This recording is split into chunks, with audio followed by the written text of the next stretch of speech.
Hey y'all, this is Joel, and I wanted to go over a parable today that's always fascinated me. It's in Luke 18, 9 through 14, and it's the parable of the Pharisee and the tax collector.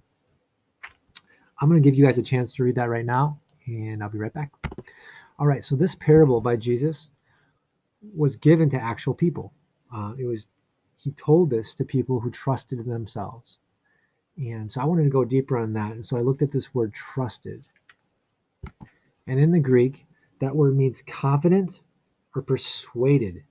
So these people that Jesus was talking to were confident and persuaded in themselves that they were good, that they were righteous.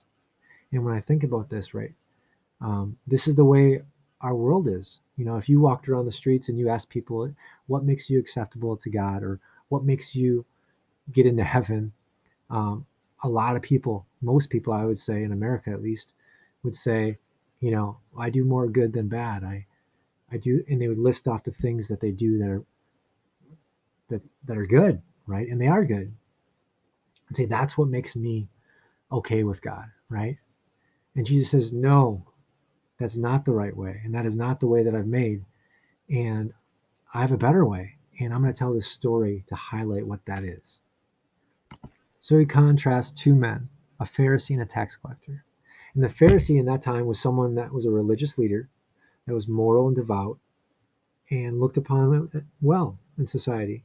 And the tax collector was the opposite, someone that didn't have a good reputation, that people looked down upon for their shady dealings with money.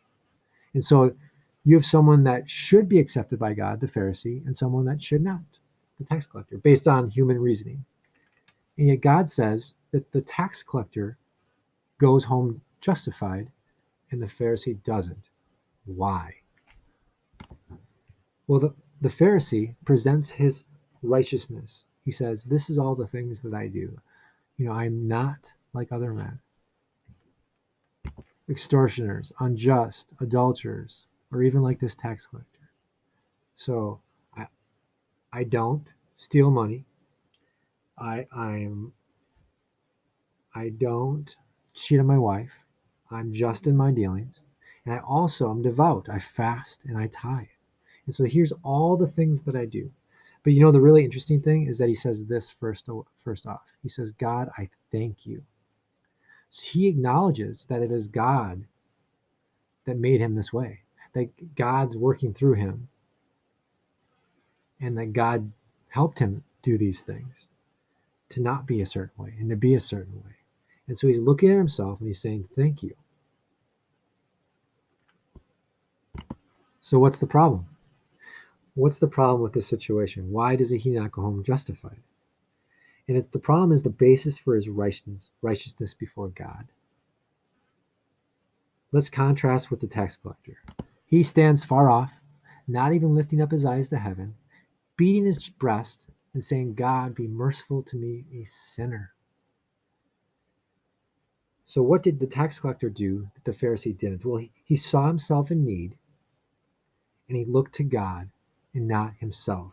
He knew that he could trust nothing in himself that would make himself acceptable to God, but only in what God could do for him and what Christ has done.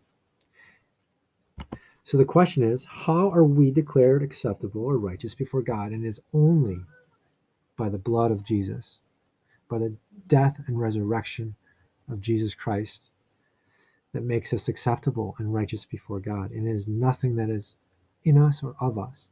And it's not even after we're saved. So once we're saved and God's working through us and there's fruit and we're a pastor or we're a teacher of the word or we're doing good things and we're sacrificing our lives for others, all good. But it is never what justifies us. It is always goes back to what Jesus has done for you and me. 2 Corinthians 5:21 says, he made him, Jesus, to be sin who knew no sin, so that in him we might be the righteousness of God. See, what Jesus was counts for us. He was righteous, he was moral, he was devout, he was perfect, and that all gets transferred to us. We are not justified by the righteousness that Christ works in us, but by the righteousness that Christ is for us.